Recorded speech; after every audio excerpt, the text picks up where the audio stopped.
Hey everyone, I'm Sal Cincotta, and today I'm going to show you how to get started with your Profoto A1 Duo Kit.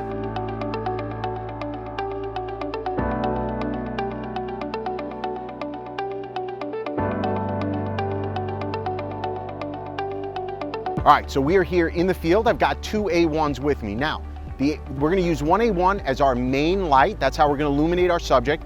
But what I don't want to have happen is our subject blend into that background. We need separation. This is the perfect opportunity to use that second light. It's going to be our kicker light and create separation of our bride, Rachel, from the background. And so by using two lights, you're able to get a more polished and more professional looking portrait. Don't get me wrong, there's a time and a place for one light, but in this situation, I want her popping off and creating that separation, and it couldn't be easier. So here's kind of my formula. The main light we're going to use to illuminate our subject, but our kicker light is going to be placed opposite the main light and usually one stop less, right? I don't want to compete with the main light. Your eye's always going to go to the brightest part. So we're going to be one stop less on the kicker light, and I always like to put it opposite the main light.